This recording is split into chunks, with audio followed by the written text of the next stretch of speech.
Tú eres el que vas a hablar. Ya, y tú. No, yo vamos a tener que incorporar otro micro más. Lo que pasa es que ese teléfono nos ha resultado extraordinario. Y ¿cómo va? Excelente. Compañeros multiusos. No, MacGyver. es toda la institución aquí en el museo. No sé, si el hombre falla, ya, No. cerramos esto. Ese cuadrito que ves de ahí de la torre ahí, Ya, trajo primero. Ricardo Pinedo, y es el que tenía Alan en su dormitorio. Según Ricardo, solo Alan tenía acceso ahí a verlo. Como Jorge Iñaki Ceballos, el hijo de Jorge, sí, que nos ha traído el cuadro de Víctor Raúl, que decía, esto solo estaba en el dormitorio de mi padre y solo él tenía acceso. Ya. Mira qué bonito, Mira, ¿no? qué buen gesto. Sí. Así que, como yo te iba diciendo, ahí nos ha llegado ya un montón de cajas que son de Lucho Alba. No, y en las fotos puedes hacer una exhibición. Bueno, hay que trabajar. Hay que trabajarlo, claro, pero tienes ya el material. No, acá tenemos muchas cosas para hacer. Ahí hay 2.500 páginas que son del tipo de la máquina esta. Ya. Todo indica que son los originales de Víctor Raúl. O sea, hay cosas nuevas de repente. Obvio, claro, definitivamente. Pero bueno, hay que trabajarlo. Hay que trabajarlo, también. claro. Yo he pedido a los historiadores que siempre nos visitan, que vienen, que se hagan cargo. O sea, Claro. ahí Sí, está, pues, ¿no? ahí está, claro. Ahí está. ¿Y alguno tomó la posta, no? Hasta ahora. Vamos a ver. Un poco también tienen que adecuar su tiempo, ¿no? Claro. No es fácil, ¿no? Y quizá también la distancia, no es fácil llegar a Vía Mercedes, ¿no? En estos tiempos. En nuestros tiempos pues era más... No había más tránsito, tranquilo, ¿no? No había tránsito. Cuando terminaba los Además domingos, que veníamos, digamos, con ilusión. O sea, claro, la distancia no cantando jugaba. muchos Sí, casos. sí. No tenía... En los micros que salían en el parque Sí, claro. universitario. Sí. Y cuando nos íbamos había que esperar pues afuera 15 minutos, claro. 20 minutos que llegara el carro de Chosica, ¿no? Chosica. Esas etapas, ¿no? Y la soga, Y la soga ya no está. Ya no está. La encontramos. La llamita tampoco. ¿Te Ya. acuerdas de la Sí, llamita? claro. Sí, ya no está. Bueno, la llamita ya por sí, pues claro. temas de tiempo, De de tiempo. edad, ya. Pero se puede poner otra, pues. Claro. Claro. Habrá que traer, sí. Era todo una institución. Una institución, la claro. llamita, ¿no? Toda una institución, sí. ¿Cómo está? ¿Bien? Después de ¿Tony murió antes o después? No, Tony murió después. Después. Que murió, dice, en la puerta de la biblioteca. ¿Ah, sí? Ah. Sí. Ahí está enterrado con... Sí. Ahí está el pulmón, No, claro, el corazón no. de Víctor Raúl. Eso...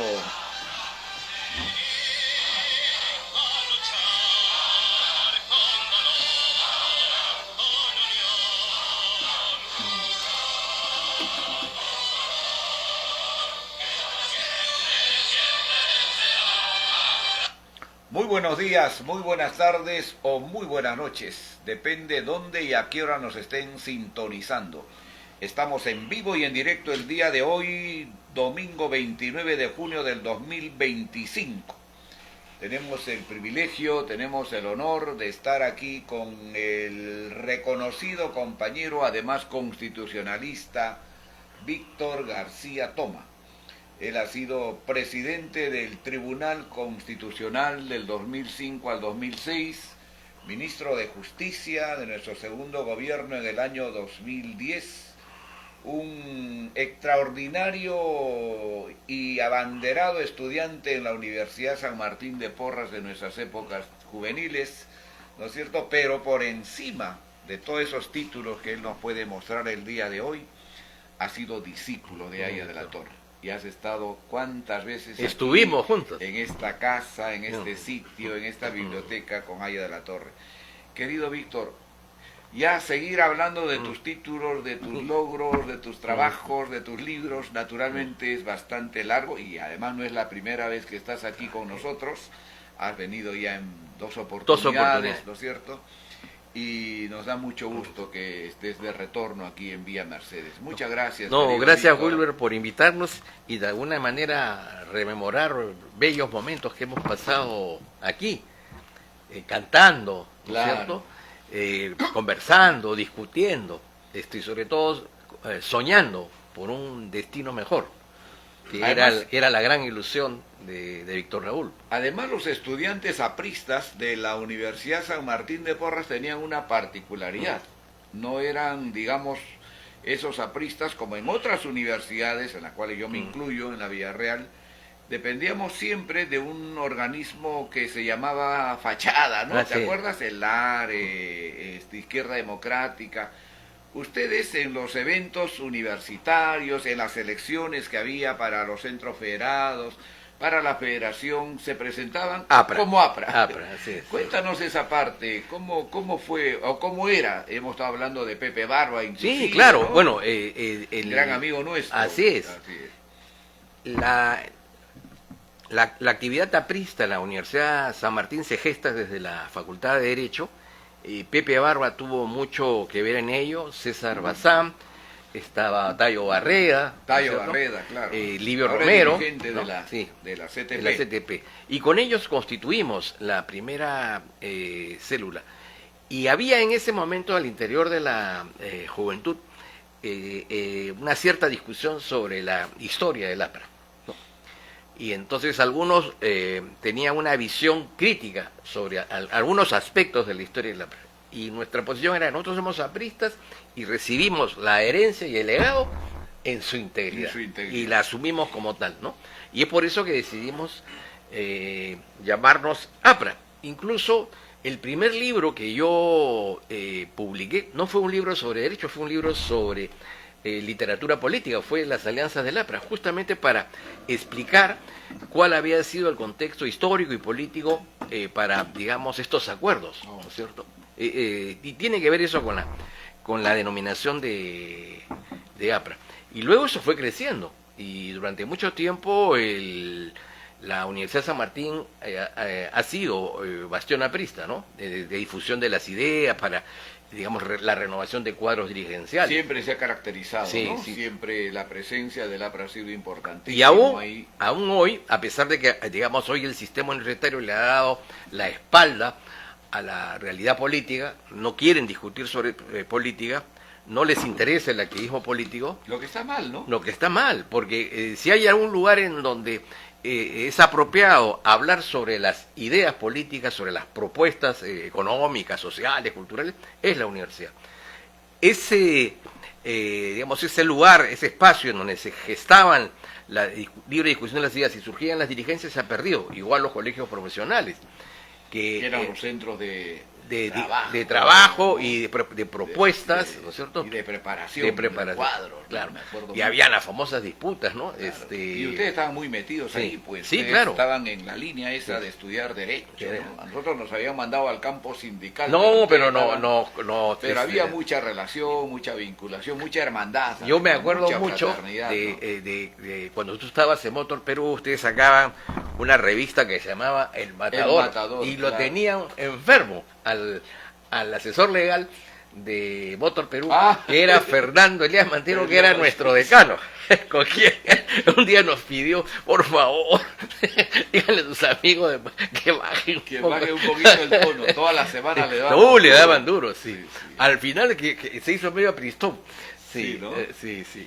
Pero bueno, eran épocas en Claro. las cuales se trabajaba así, ¿no? Claro. Con denuedo, con entusiasmo, con entrega, con mística y con sacrificio, Así es. ¿no? Y no no había- éramos jóvenes tocabombos, como a Sí. veces. Ni habían intereses subalternos, No, ¿no? para Que- nada. no, Ni estábamos detrás de un líder buscando trabajo No, aquí o no, buscando no. trabajo allá, ¿no? Es- Nada de eso. ¿no? Ahora para pintar tienes que alquilar, contratar. No, sí, ya es esto. las cosas son distintas. Claro, Es que se ha perdido. Se ha lo perdido. que en el APRA siempre ha existido, sí. lo que este hombre con tanta genialidad Genialidad. nos transmitía, ¿no? Ese sentimiento de pertenencia a un colectivo que está destinado a construir un nuevo país, ¿no? Así es. Pero más allá de eso, ese conglomerado que había en la San Martín era muy especial. Era un grupo no diferente a los demás, pero era muy especial Claro. en el sentido de que se presentaban sin esconder nada, Así es. ¿no? Y cómo eran esas etapas ahí con ese grupo para enfrentarse, digamos, a los otros que existían en la universidad? No, te cuento una anécdota, que ya nos organizamos, ocupamos un espacio y conseguimos que nos dieran un primer debate con lo que después sería Sendero Luminoso. Entonces llegamos muy jubilosos donde Víctor Raúl a decirles que ya se había constituido la organización, ya teníamos nuestro primer debate, y entonces él empezó a hacernos una especie de examen ideológico y doctrinario. Claro. ¿No? Muy bien. Entonces le digo, bueno, también muchachos se han preparado, se han ido a la escuela de dirigentes, ¿no? Al Parlamento Universitario, nos dio algunas sugerencias para unas lecturas, porque ya estaba claro cuál iba a ser el blanco de la exposición. Y agarra y nos dice, todo está muy bien muchachos, ¿ya hablaron con Camiloni? No, compañero. Bueno, tienen que ir a hablar con Camiloni. Camiloni, tú sabes que era compañero de la brigada. De la seguridad, Entonces, claro. Claro, entonces nosotros decíamos, claro, muy querido, muy respetado, pero ¿qué tiene que ver Camiloni en este debate? Bueno, entonces, bueno, cumpliendo la directiva del compañero Víctor jefe, Raúl. nos fuimos a hablar con Camiloni. Entonces Camiloni agarra y nos dice, ya muy bien compañeros, ¿en qué lugar va a ser el debate? No, todavía no está. Por favor, ¿cómo van a ir a ustedes a una batalla sin saber cuál es el teatro de operaciones? Ya. Vamos a imaginar que fuera de 1 o 2 pisos. Tienen que asegurarse que haya 2 puertas. Si no, no acepten. Porque están ustedes en territorio enemigo. Sí, territorio apache, así digo. Ya. Entonces tienen que haber 2 puertas. Una para entrar y otra para salir, pues compañero. Bueno, y que uno tiene que estar adelante. Un estratega. Bueno.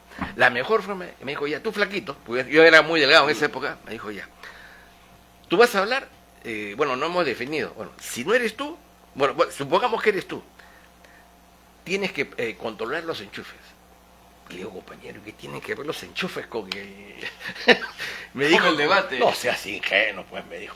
Si vas ganando, tienes que impedir que te corten la luz. Si vas perdiendo, le metes, pues.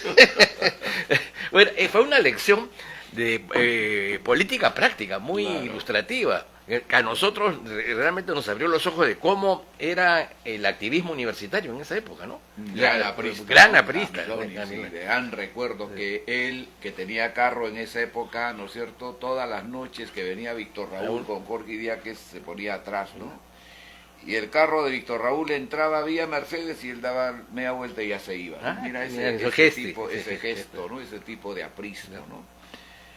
Y tus convocatorias, aquí había Mercedes, las reuniones con Víctor Raúl, los días domingos, porque, bueno, más allá de todo, ustedes eran un grupo muy, muy especial, Sí. ¿no? Yo me acuerdo mucho, ¿no? La primera vez que vinimos acá, como Las reuniones a veces como muy, San Martín, ¿no? muy exquisitas Claro, en el buen sentido claro, de la palabra, claro. me acuerdo, en la casa de Pepe Barba. Y Pepe Barba. en Claro, la su Cruz mamá Barba, pues era su mamá, dirigente sindical de la CTP, claro, claro. sí. Y el papá de César Bazán era dirigente bancario del partido, ¿no? Entonces, de ahí nos conocemos. Pero la primera vez que llegamos aquí, como organización de la San Martín, habíamos llevado a compañeros y gente que no eran compañeros, ¿no? Que después muchos de ellos se quedaron. Llegó una chica que había oído hablar muy lejanamente de allá de la Torre. Y entonces, sí, y entonces lo vio Víctor Raúl y su primera expresión dijo, qué viejito tan lindo. Entonces nosotros veo que no. Que les fastidió eso. No, pues. Pero Víctor Raúl le escuchó. Y entonces, pero la sintió tan natural, ¿no? La sintió tan natural. Ven, hijita, acá, le dijo, ¿no?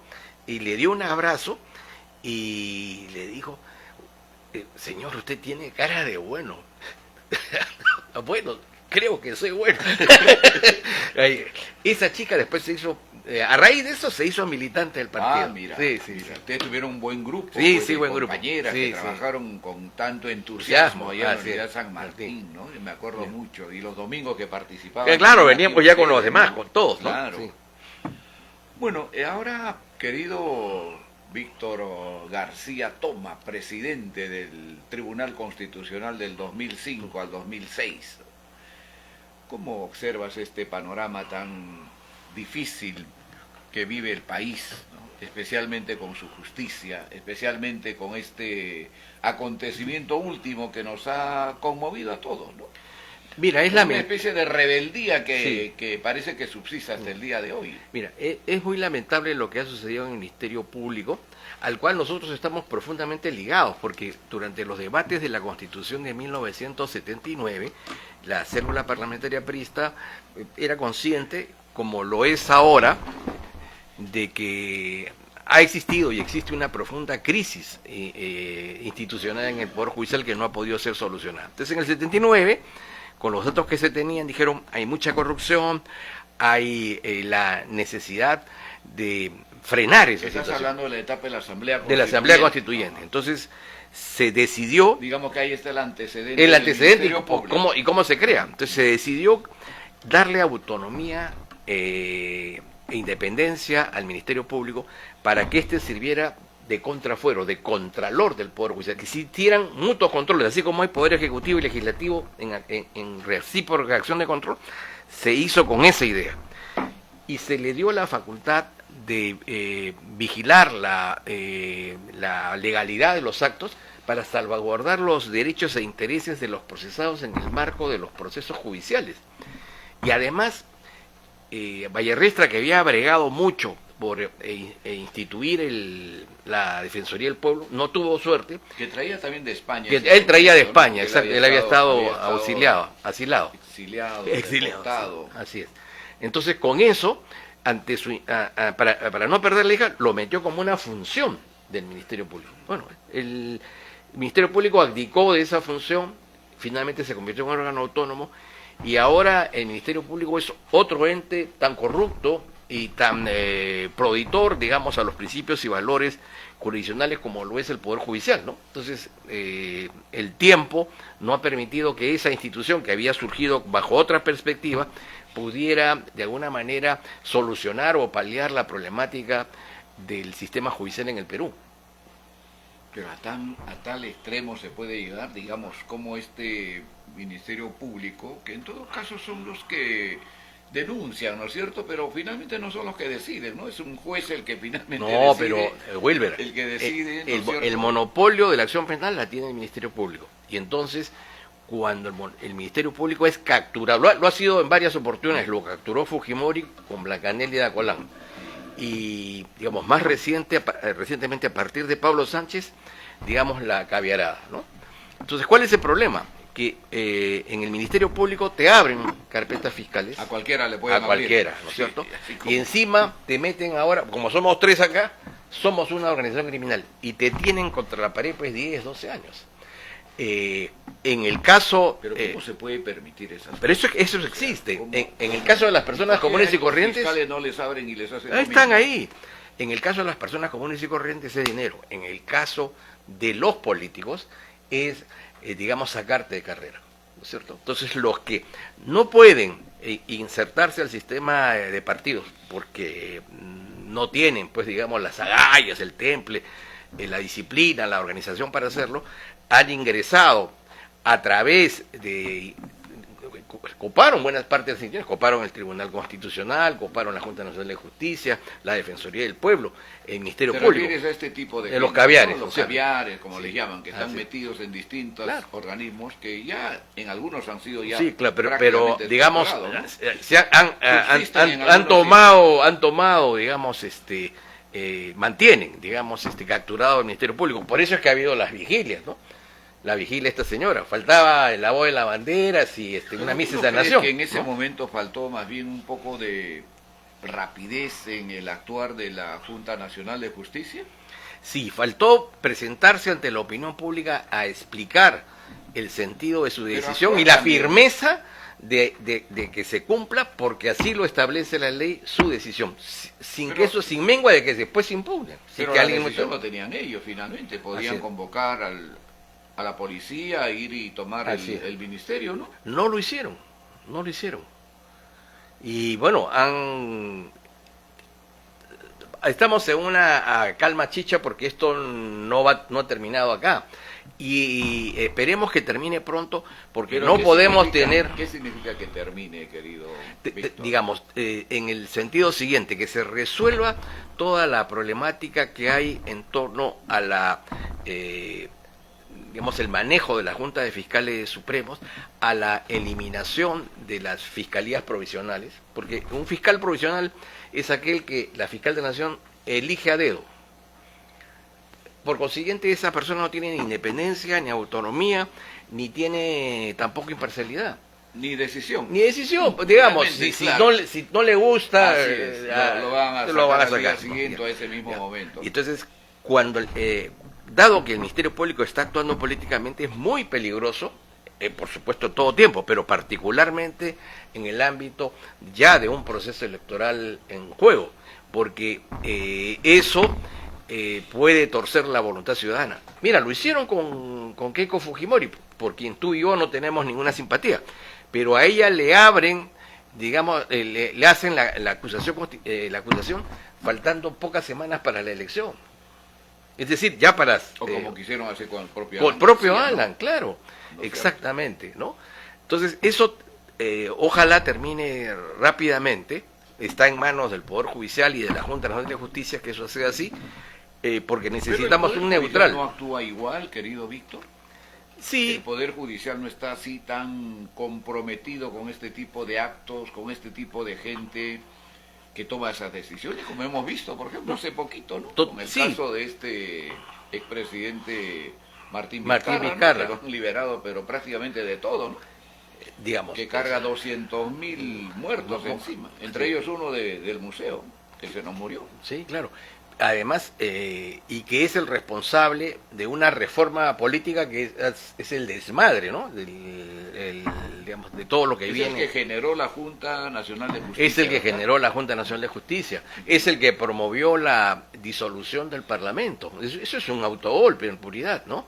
Y cuya trayectoria se gesta desde del propio acto de deslealtad para con Pedro Pablo Kuczynski, ¿no? Desde allí. Bueno, es que lo hemos permitido también, claro, ¿no? Bueno, y también fue desleal con nosotros, ¿no? Claro, porque él se presentó como aprista inclusive el 2006. Yo conocí, tú también, de sí, hecho, claro. que conociste a su padre, ¿no? Que fue constituyente. Fue constituyente, claro, sí. Con Ayala Torres. Y en base a esa relación familiar es que se insertó. Me acuerdo ¿no? mucho de él allá en Moquegua, ¿no? Fue no sé si en su casa o en algún sitio que fue la cena de homenaje a Víctor Raúl allá en Moquegua, ¿no? Sí me acuerdo mucho. Víctor, ¿y cuál es el antecedente de este Ministerio de Justicia, del Ministerio Público, mejor dicho, ¿no es cierto? Más allá de lo que la Constitución estableció en 1979, después cómo fue, en este caso, trabajando este Ministerio Público. En el año 80... Porque ha habido personajes, y buenos personajes, sí. con mucho relieve, claro, ¿no? En el año 81-82 se crea digamos, ya se institucionaliza el Ministerio Público. Así es.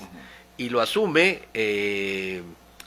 Ortiz de Ceballos, que era un jurista connotado. Allí también, vivíamos épocas muy intensas, se intentó dañar a Jorge Idiáquez, ¿te acuerdas? ¿Ya? Y felizmente, digamos, hubo una reacción partidaria que impidió que se utilizara, digamos, una investigación contra Jorge Idiáquez para manchar al partido. Finalmente esa denuncia fue archivada porque no correspondía, pero sí, yo recuerdo mucho a Romualdo Viaggi, por ejemplo, que era una... tremendo personaje. Sí, que, ¿no? Digamos, tuvo un papel protagónico ahí para que esa campaña, que no la gestaba Ortiz de Ceballos, pero que venía desde afuera, no prosperara, ¿no? Que no era contra Jorge, era en realidad contra el partido, ¿no? Claro. Sí. ¿Y luego cómo va adentrándose ya? ¿Cómo cae en manos de esta gente? Lamentablemente, cuando hay el golpe de Estado en el 92, Fujimori ya la utiliza directamente como una herramienta política. Con Montesinos. Con Montesinos, ¿no? En realidad Montesinos. Y captan pues a Blancanelia Colán, que era hermana de una compañera nuestra, la compañera Colán Meli Colán, su hermana. de Incluso te digo, yo trabajaba en el Ministerio Público y ahí estaba ahorita se me acaba de ir el nombre, pero era el que revisaba los files, ¿no? Y me dice, oye, esta debe ser hermana de Mary Colán. Que es una buena compañera. Sí, buena. Y la entrevista. Y le dice, compañera. Y ella, muda. Usted es porque si era hermana de Mary tenía que ser compañera, porque nosotros nos llamamos familiarmente, ¿no? Y ella no contesta. Usted es hermana de Mary, ¿no es cierto? Sí, claro. Y me dice, él no vio el currículum. No, usted quiere trasladarse inmediatamente, le dijo, ¿no? Voy a hablar con el fiscal, porque él tenía mucha ascendencia. Y después hablamos con Mary Colán y me dijo, primero es mi media hermana y no lo vemos. Y es antiafrita, pero ya estaba adentro. Ya estaba adentro. Sí. Mira, qué manera de haberla incorporado entonces al Ministerio Público. Sí, bueno, pero fue de casualidad. Después de la etapa de Fujimori, que fue también así, tampoco se pueden liberar de lo que han hecho. Claro, así Ahí es. está registrada la historia, ¿no? Reabrieron el juicio contra Alan García y una serie de cosas, ¿no? Persiguieron a la famosa ley anti-Alan, que era, ya no existía la prescripción. Reabrieron un proceso concluido. Así es. ¿No es cierto? ¿Te acuerdas? Ya la Suprema había dicho que no había absolutamente ninguna acusación, pero le volvieron a inventar.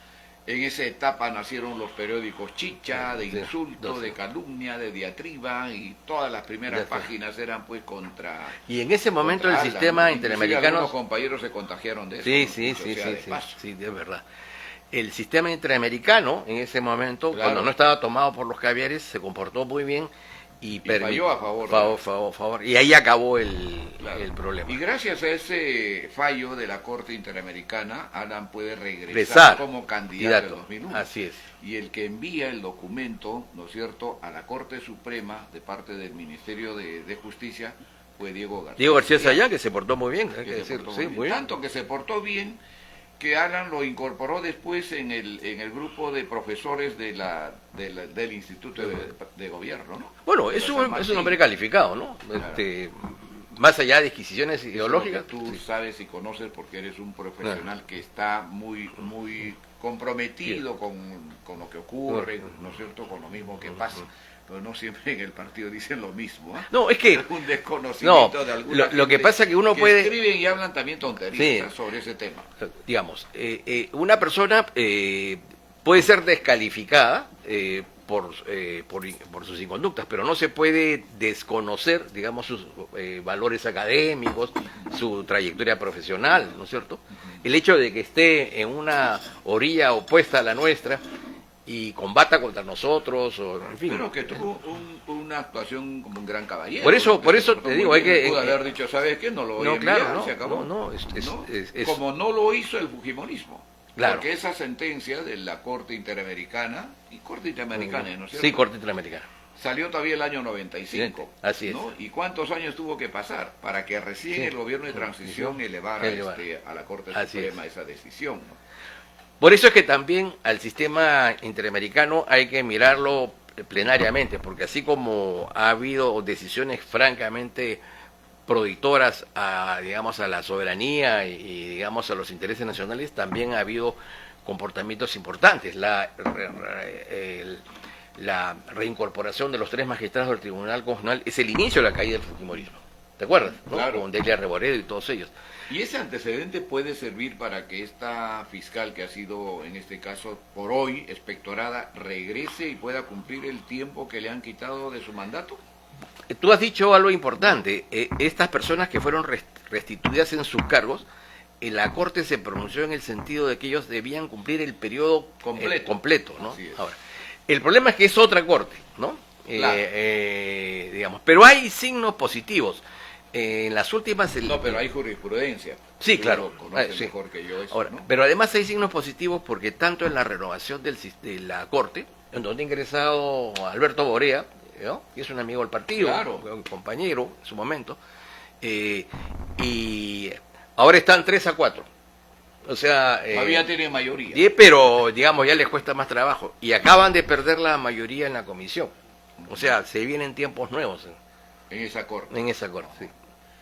Bueno, ojalá eso traiga buenos resultados. Sí, ojalá, ¿no? que vuelva a ser lo que siempre debió ser, un sistema dedicado a la defensa de los derechos fundamentales, respetando, ¿no es cierto?, la soberanía de los estados, porque no existe el denominado principio de convencionalidad. La tesis de ellos es que cualquier sentencia que ellos dictan es vinculante para todos los estados, mientras que la convención dice que el fallo es vinculante solo cuando uno es parte. Esa es una distinción importantísima, ¿no? Y todo esto puede tener como consecuencia, digamos, que en este caso la fiscal que por hoy está fuera de sus funciones pueda regresar finalmente, si es que el Tribunal Constitucional o el proceso judicial, que creo que ella ha comenzado hace poco, le dé la razón. Podría regresar antes porque, digamos, la resolución que se ha expedido es bien descabellada, ¿no? En primer lugar, porque ese juez, Segismundo León, el que liberó a finalmente resultó siendo hermano de un terrorista, ¿no? Y liberó a la Guilbonio, ¿no? No. La esposa de Serpa Cartolini. Bueno, ¿qué pasa? Delia Espinosa denuncia constitucionalmente a la señora Patricia Benavides ante el Congreso. A partir de ese momento, el Congreso asume la competencia. La señora Benavides es una aforada. Quien decide el destino de esa señora es el Congreso. El Poder Judicial no puede intervenir, ¿no? Primer tema. El segundo tema es que se le pide que se le suspenda, pero la señora todavía se presenta el pedido cuando ella todavía no había sido repuesta. Y ni aún como siendo fiscal suprema, ni como fiscal de la nación. Incluso, si bien tenía ya su resolución, esta resolución no se había efectivizado. Entonces, a guisa de qué vas a suspender a alguien que no está ejerciendo el cargo. Y hay esa contradicción. Mientras que la señora Espinosa se reclama como fiscal de la nación, la denuncia a la otra para que no ejerza la condición de fiscal de la nación, o sea, reconociéndole implícitamente que lo era. Y pareciera que ahí se da, ¿no es cierto?, el caso como se dio con este fiscal Domingo Pérez, que él denuncia y, ¿no es cierto?, y él mismo quiere investigar, ¿no? Es el caso de Arsenio Oré, el abogado. Claro, es el mismo caso. Pero parece el mismo, ¿no? Es el mismo caso. El mismo caso, ¿no? Ahora ella ha denunciado a los miembros de la Junta. Entonces, si ella se siente víctima de la Junta, no puede ser pero pues, ante el todo juez este de atropello, esta cosa que es total y absolutamente abusivo, ¿no es cierto?, total y absolutamente ilegal. ¿Qué hacen los poderes? O sea, ¿cómo se le permite? Lo que pasa es que, en primer lugar... O sea, por ejemplo, ¿no? Una pregunta así, que creo que hoy debería estar en manos de ellos. ¿Qué hace el Congreso de la República? Sí. El Congreso de la República, digamos, podría ser un actor de mayor envergadura, de mayor calaje, pero lamentablemente está muy fragmentado, muy dividido. No es pues en las épocas que hemos conocido antes, en donde eran 3, 4 bloques, ¿no? Ahora, digamos, es una tribu de gitanos. Cada uno baila con su pañuelo. Ahí existen bancadas, pero que pertenecen a organizaciones que no tienen ideología, no tienen doctrina, no tienen programa, y a veces no tienen ni siquiera organización, ¿no? Ni territorial ni funcional, pero están ahí. Y que responden en consecuencia a una serie de intereses personales. Entonces, en ese contexto es bien complicado. ¿Tú no crees que el Congreso pueda actuar así de una manera inmediata como podría hacerlo, no? Yo me acuerdo mucho algo que te comentaba, ¿te acuerdas? Por teléfono, lo que alguna vez escuché en ese tiempo. Sí. Yo era diputado y naturalmente había gente pues de un nivel extraordinario allá en ese tiempo del que tú mismo hablas, ¿no? Especialmente del 85 sí. al 90. Y escuché ahí a uno de ellos, no sé, un maestro, naturalmente, decir, el Congreso lo puede todo, todo. Vacar a un presidente, cambiar la Constitución, dar esta ley que más o menos pueda establecerse o darse, ¿no es cierto? Lo único que no puede es que Dios baje. Sí, pues eso es verdad. Es que en realidad la persona hace el cargo, ¿no? O sea, digamos, mucho depende de que quién ejerza la función. Y si lo hace con inteligencia y en su momento con firmeza, otro sería el cantar, ¿no? Pero ¿qué hacer, no? Ahí nos viene un poquito ese libro que tanto lo hemos repasado de Lenin, ¿no? ¿Qué hacer? ¿Qué hacer? Claro. Bueno, ¿Qué hacer? O sea, experiencia, el hecho de haber sido presidente del Tribunal Constitucional, ¿qué te sugiere, no? no, ¿Cómo encaminar todo esto, no? digamos, tenemos una oportunidad que se nos aproxima, son las próximas elecciones. Habría que pedirle... Pero esperar hasta ese tiempo. No, esperar digamos... hasta abril del próximo año. En el caso de lo del Ministerio Público, eso tiene dos vías. O lo soluciona la sala que va a revisar, la sala de la Corte Suprema que va a revisar la decisión adoptada por este juez León, en donde es probable que la revoque. Que ya le dieron, creo, el pase, ¿no? Sí, además ya el ¿no? Poder Judicial se había pronunciado sobre esta materia. El caso de Nadine Galvez es el mismo que la señora Benavides, es el mismo, es idéntico. El caso de Nadine Galvez está en el Congreso y en el momento en que se solicita la suspensión, él no ejercía el cargo. Es la misma situación que la señora Benavides. En consecuencia, deberíamos entender que si la Corte Suprema quiere respetar, digamos, su línea jurisprudencial, debería fallar en ese sentido. Si no, lo hará el Congreso de la República a través del juicio político, porque había infracción a la Constitución, o debería hacerlo la Junta Nacional de Justicia, sometiéndola a un régimen disciplinario. Directamente el Congreso podría intervenir sí. Y actuar, ¿no es cierto?, sobre la fiscal de la Nación. Claro, no lo ha hecho ahora, aparte de las razones que te digo, porque está en receso parlamentario.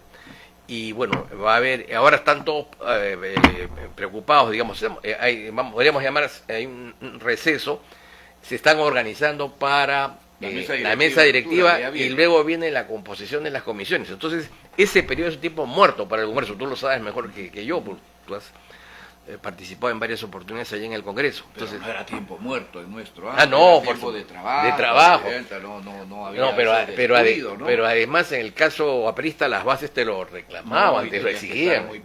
Claro, sí, ¿no? No podías descuidarte. Claro. Pues los compañeros exigían y con razón, porque los representaban. Has hablado de este fiscal Tomás Galvez. ¿Cómo te parece su actuación? ¿No te parece, a ver, yo lo voy a calificar, ¿no? Deleznable, por la manera como se ha comportado?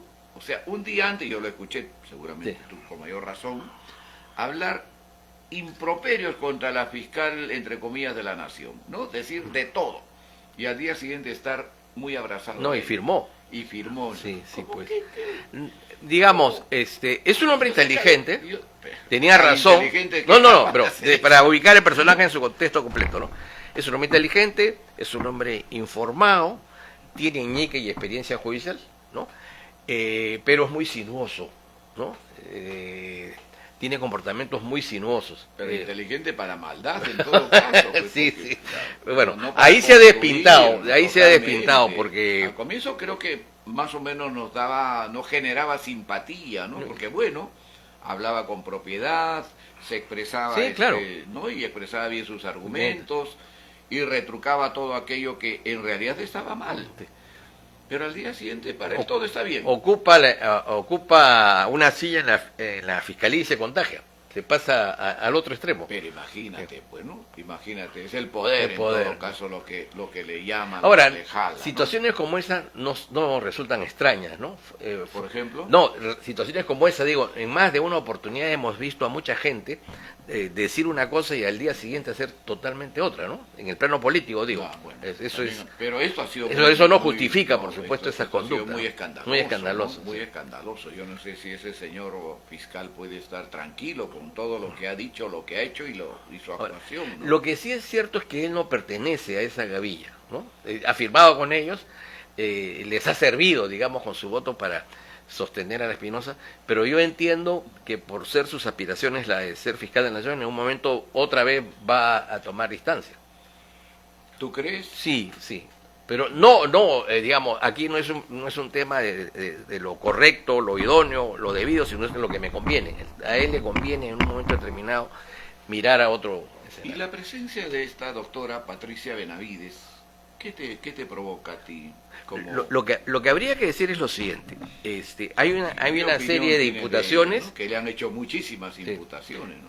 Hay muchas imputaciones, creo que algunas de ellas son fabricadas, otras merecen ser investigadas, y eso así lo ha dicho la propia Junta Nacional de Justicia.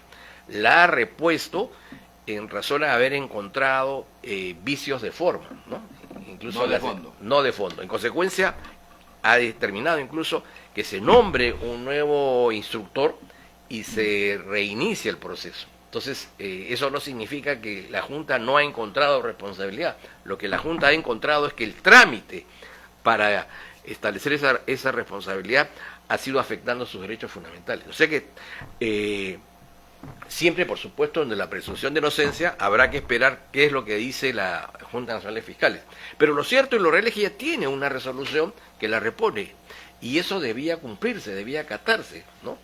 No hay duda sobre eso. No, sobre eso no hay. ¿Qué provoca el hecho de que le preguntan sobre su tesis y la señora comienza un poco a trastabillar? Lo que ¿Tú puede... no guardas tu tesis? Sí, pero digamos, ¿qué es lo que puede pasar? Y eso no solamente Uno guarda sucede... sus originales, ¿no? De todos nuestros pequeños libros, sí. revistas, ahí están nuestros archivos, ¿no? Y una tesis, pues, en una carrera profesional es fundamental, es lo más preciado. Una tesis ¿no? se la presté a Fernando Calle y hasta ahora no me la dejó. Pero bueno, existe. Sí, sí, existe, exacto. No, pero en este está en la caso- biblioteca de Fernando Calle. Pero en este caso no existe. Sí. No, ¿Cómo lo es que eso? puede pasar es lo siguiente. No me refiero a la doctora Benítez en particular, sino todos en general. A los jueces se les exige publicar libros, se les exige tener Me maestrías. parece muy bien. Pero En no la es misma computadora necesario. uno puede guardar Ya. sus archivos. No, me como refiero, discos duros, yo no dudo que tenga la tesis, lo que probablemente no sea una tesis de gran calaje y en consecuencia sometida al escrutinio, digamos, de los técnicos del derecho, los juristas, la hagan. Peor la es hagan que te por- digan que no has hecho tesis. Ah, bueno, pero esa es mi explicación. Si hubiera hecho, digamos, una tesis de esa naturaleza, pues lo presento. Aquí está como Sí, Vargas Llosa, claro. pues, ¿no? Sus primeros libros, según él, ¿no es cierto? Tuvo que quemarlos, Claro. tuvo que romperlos, tuvo que rehacer, pero no por eso Claro. no lo ha contado, lo ha dicho y lo ha presentado. Sí. Ahora, ¿No? formalmente, digamos, según los registros, esa tesis existe, ¿no? Formalmente. De la César Vallejo. Creo ¿Con que qué de universidad? eso es lo que no sé. Ya, pues la César La Vallejo. Vallejo. Bueno, Pero por lo menos en su caso no han dicho que uno no guarda, en mi Sí, caso, ¿no? sí. Yo no guardo pues ninguna Claro. confianza en Sí, esa universidad. Totalmente de acuerdo. Que además, imagínate, ¿no? Los alumnos salen por Ahora, cientos. digamos, es una gran responsabilidad de los apristas el haber permitido que el señor Acuña sea pues, primero alcalde provincial y luego gobernador de La Libertad, ¿no? Digamos, esa es una deshonra Ese es para un la poco- libertad. Es un poco lo que... Es una deshonra para la naturalmente libertad. Se debe hablar, querido Víctor, y tiene que ver con las organizaciones Sí. políticas de las que tú Sí, mismo sí, me claro. estuviste comentando, ¿no? ¿Cómo ves esto de las organizaciones políticas en el país en tiempos de hoy? Digamos, Y un poquito, si nos Claro. retrotraemos en el, a digamos, sus antecedentes también, que Sí, he dicho, ¿no es cierto? Está en esa famosa ley del 2003. así es. Digamos, antes distinguíamos entre los partidos de masas y los partidos de cuadro. Nosotros éramos De cuadros. nosotros éramos partidos de masas. Teníamos Los una- cuadros generaban las masas. Claro, decía Víctor. exacto. No, teníamos una dirigencia que movía un gran aparato. Los partidos de cuadros eran del PPC, digamos, gerentes, ¿no? Esa es Y una buena que, discusión, ¿no? pero... Luego había la diferencia de el partido de clase que inventó Lenin y los partidos de clases de Frente Único, que fue el que generó Haya de la Torre. Hoy la gran discusión es el de los partidos de posicionamiento y los partidos de aglutinamiento. Tú puedes de antemano saber cómo va a votar la bancada aprista, porque tenemos una ideología y una doctrina que nos dice que hay cosas que podemos aprobar y cosas que no vamos a aprobar. Pero Y un además partido... votar, así estés en contra, Así es. internamente, como se hacía en la célula parlamentaria aprista. Y nadie debía ausentarse, ¿ah? No de porque estoy en contra de lo que se ha decidido, no voy a ir, tienes que ir. Me salgo un momentito del tema para contarte una experiencia. Tuve que hacer un informe sobre el tema de si en el Perú existe o no existe en la nivelación de pensiones. ¿Te acuerdas por el caso de la 2530? Entonces me tomé el trabajo de leer todo el diario de los debates. Resulta que la mitad de la célula tenían 2530. La mitad de la célula tenía 2530. Trabajadores. Pero la directiva del partido era que tenía que cerrarse la 2530 y ponerle tope a la pensión. Te refieres a la pensión viva. A la pensión, cédula viva. ¿Te acuerdas? Muy bien. En un tiempo la llamamos la pensión de los vivos. Te lo digo. Claro.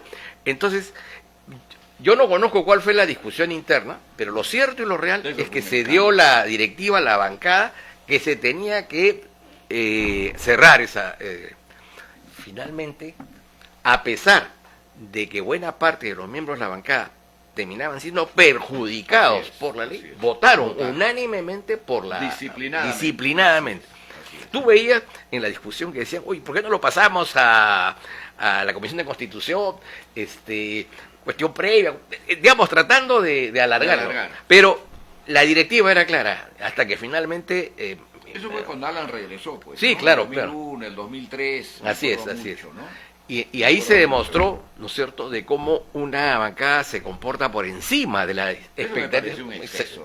¿Cuál? A mí particularmente. Yo viví esa etapa. Claro. ¿No? Sí. Entonces yo veía como, ¿no es cierto?, gente que, entre comillas, había comenzado a trabajar pues a los 13 años. Claro. ¿no? Todo un pues. escándalo. Y luego, pues, un asistente de Javier de Canseco se fue a la Corte Interamericana y consiguió una pensión para el padre con otros dos más de $35,000. ¿Quién tiene una pensión de $35,000, no? Del Banco Central de Reserva, creo. Bueno. Pero me imagino que no lo aceptaron. No, a raíz de eso es que se tomó la decisión de cerrar la ley, ¿no?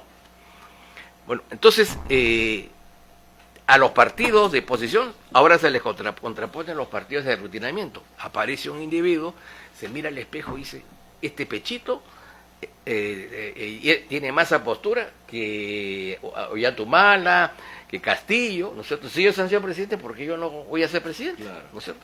Muy bien, ya tomó la decisión y dice, yo quiero ser presidente, ¿no? Muy bien. Hay que buscar ahora el financiamiento. ¿O porque es misio? Porque no quiere arriesgar nada. Una pasadita por Gamarra, donde hay una serie de personas que con mucho esfuerzo han adquirido una cierta fortuna, pero lo que no tienen es reconocimiento social. Entonces se les ofrece, pues, ¿no es cierto?, incorporarlos en la vía política que les va a dar una presencia política. Muy bien. Entonces ya tienes el financiamiento, ¿no? Y luego ahora falta quienes jalen los votos. Antes las jalaban las voleibolistas, ¿te acuerdas? Claro, Estábamos, ¿no? muchas de ellas fueron congresistas. Claro, porque por quién no recuerda y con mucho cariño a las medallistas subolímpicas, ¿no? Después hemos pasado a otras esferas y ya estamos a nivel ahora de los cómicos, ¿no? Pero esos partidos de aglutinamiento tienen el problema que no hay nada que los una. No hay un elemento, digamos, que fije una posición común. En consecuencia, llegan al Congreso y ya no surge el disidente, porque el disidente era el que se pasaba de ortodoxia política o tenía discrepancias sobre, digamos... Claro, si alguien se retiraba en esa etapa, en esos tiempos, ¿no es cierto? Era porque había, pues, alguna, como tú mismo dices, una disonancia hasta ideológica. Lógica, claro. No estoy de acuerdo, no estoy de acuerdo. La prerrebelde. Lo generó también, por ejemplo, en la etapa de la estatización de la banca. Claro, ¿no? Exacto. Algunos no estuvieron de acuerdo, claro. Y en el Senado se plantó la ley, ¿no? Acuérdate. Ahora, digamos, lo que se busca gente que tenga gancho, pero ya hemos llegado a una etapa más decreciente. Hay gente con capacidad de comprar una candidatura y en base, digamos, a su poder económico, llegar al Congreso. Y una vez que estás en el Congreso, como no le debes nada a nadie, en términos políticos, porque compraste tu candidatura, porque digamos... que hemos llegado, ¿no es cierto? Y entonces eso ya no es disidente, ahora es tránsfuga, pues. Esa es la diferencia entre el disidente y el tránsfuga. Pero eso no debe pasar, antes, ¿no? Existía antes. ¿Tú crees que el germen, el origen de todo esto que hoy día vivimos está en esa famosa ley del 2003?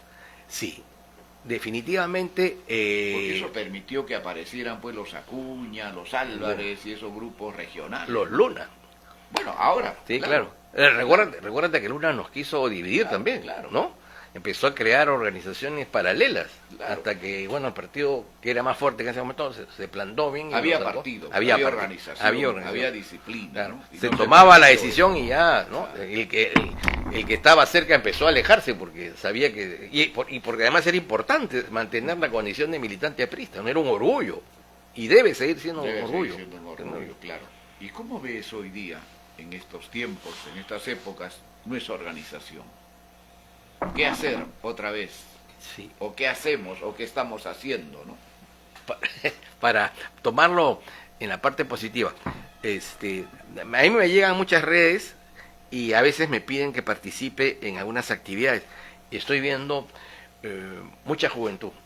Y juventud bien leída, La vez pasada tuve una intervención, me hicieron 3 correcciones históricas, de Bueno. detalle, ¿no? Pero me gustó mucho porque se habían metido muy profundamente a las lecturas de Víctor Raúl, la historia del partido.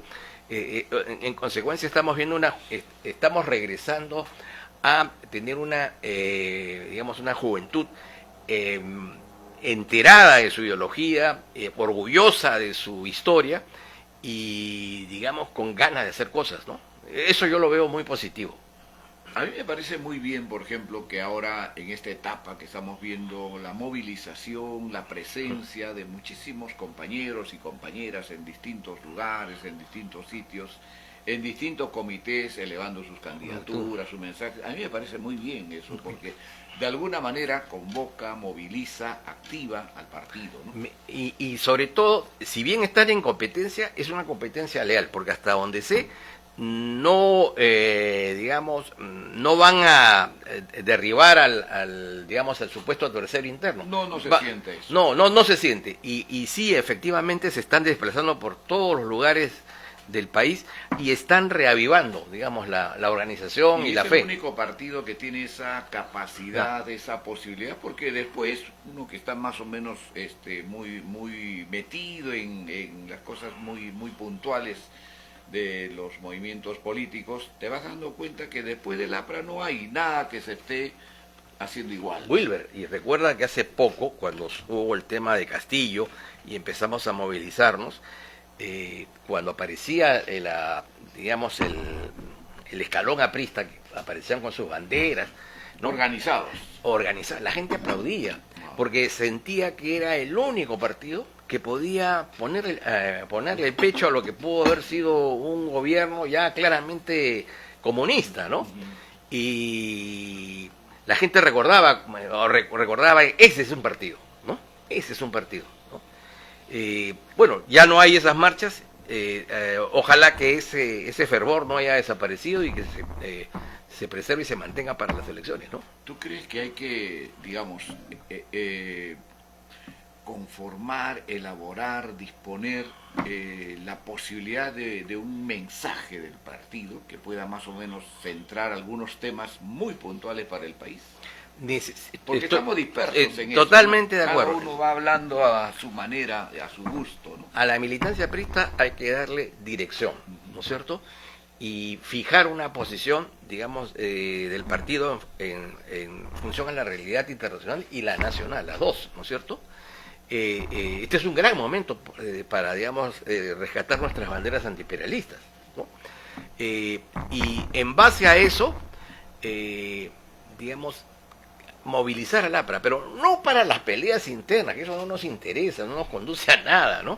Sino mirando, digamos, la responsabilidad y el compromiso de ser consecuentes con el legado que nos dejó ahí en la torre, ¿no? Y de proseguir en esa tarea y de alcanzar, digamos, algunos de sus propósitos. Digamos, ¿no? Recuperar con mayor entusiasmo, con mayor fuerza, la integración política y económica de América Latina. Por ahí crees claro, que ese es un desfase. Hemos tenido un desfase, tenemos que recuperar.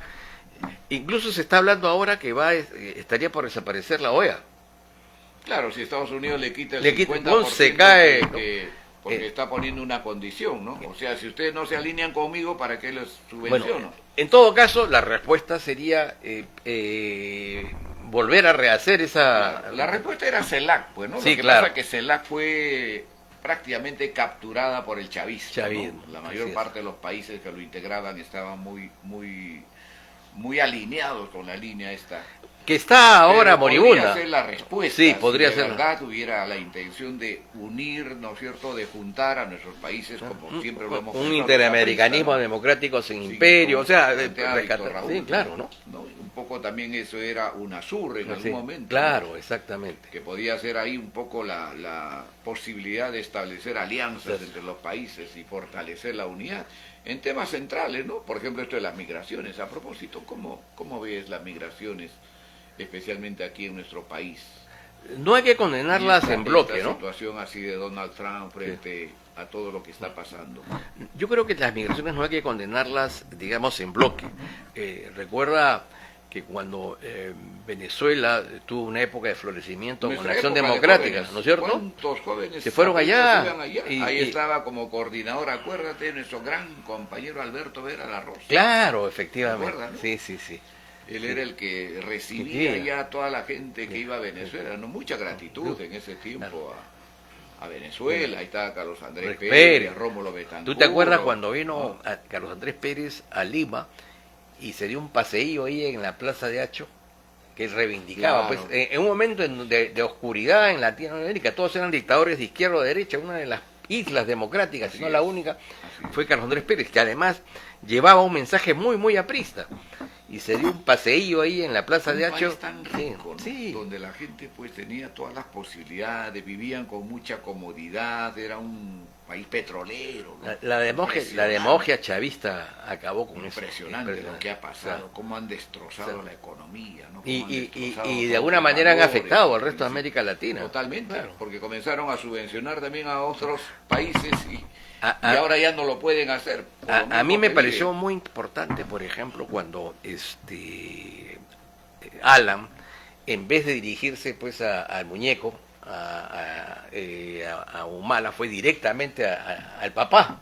¿no? Claro. Y atacó a... Esa fue la campaña del 2006. Claro, y es ahí donde le da Claro. giro, y Alan recupera, digamos, Claro. su presencia en el espacio nacional, porque diciendo, este es el hombre, este es el partido que necesitamos, porque lo que viene es muy grave, ¿no? Claro. Yo creo que esa visión que tuvo Alan de ningunear a Humala y dirigirse directamente a su financista y mentor en ese momento ideológico fue vital para la historia del Perú y Alan buscó evitó la polémica no con Humala, sino sino con Chávez. con Hugo Chávez, ¿no? Y cuando Chávez lo insultó y lo agravió, recogiendo algunos de los insultos que venían de acá, los peruanos nos unimos, ¿no? O sea, decimos, no, un momentito, no te permito que te expreses así de un expresidente. Pero lo positivo de todo eso también fue que Alan García nunca soltó el tema económico. Sí, Cuando hubo ese famoso enfrentamiento, nuestro intercambio comercial con Venezuela era de $200 millones. Pero cuando llegaron ya a niveles de mejor entendimiento, entre comillas, con Venezuela, donde estaba todavía Hugo Chávez, creció a $800 millones.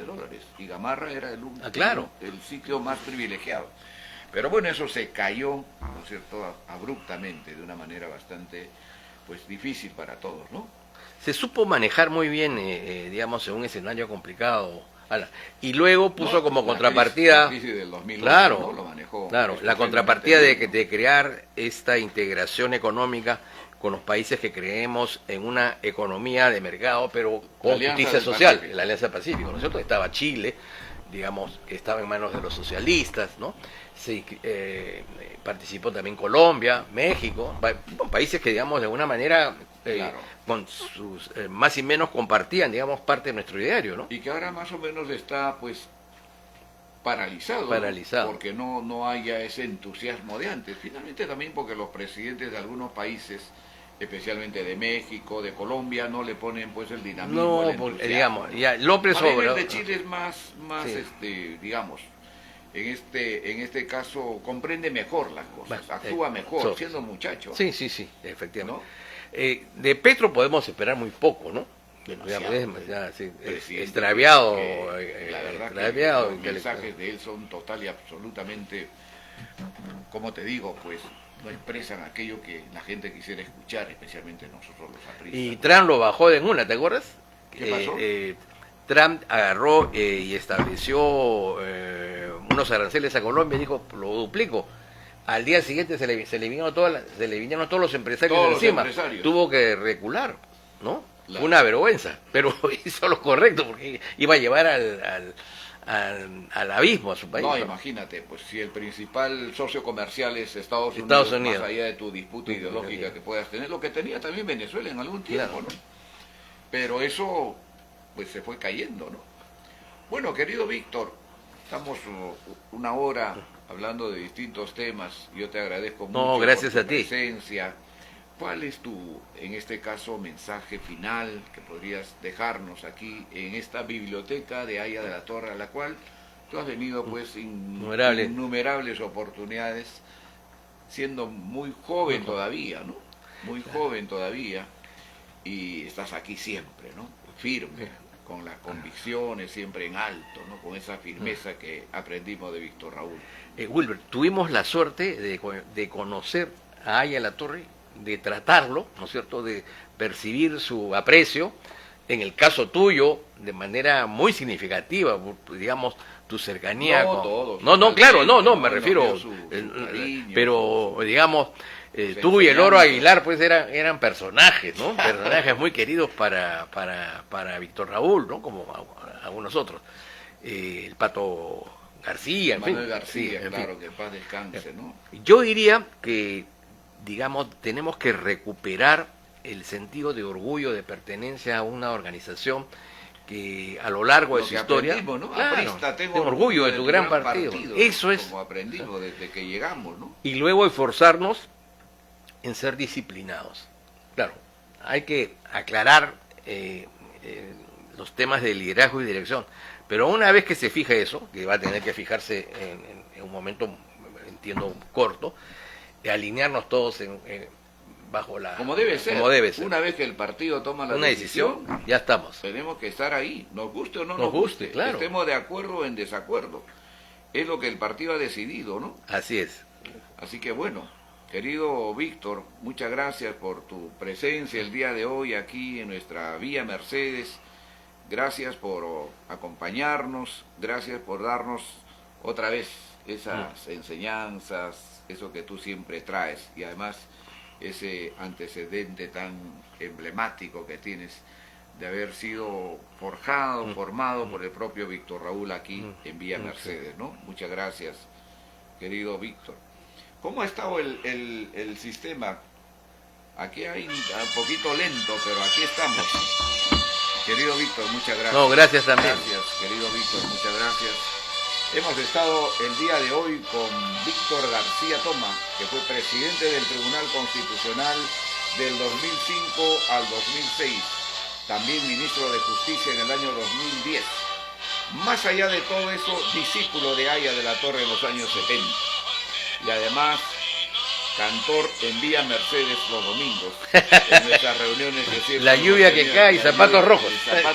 Zapatos rotos. Claro, Sí. claro, me acuerdo mucho. ¿Cómo le gustaba a Víctor Raúl esas dos canciones? Sí, pues, traía mucho mensaje. Sí, ¿no? sí. Traía Dentro de mucho su mensaje. sencillez, Claro, hablaba de una juventud, claro. ¿no?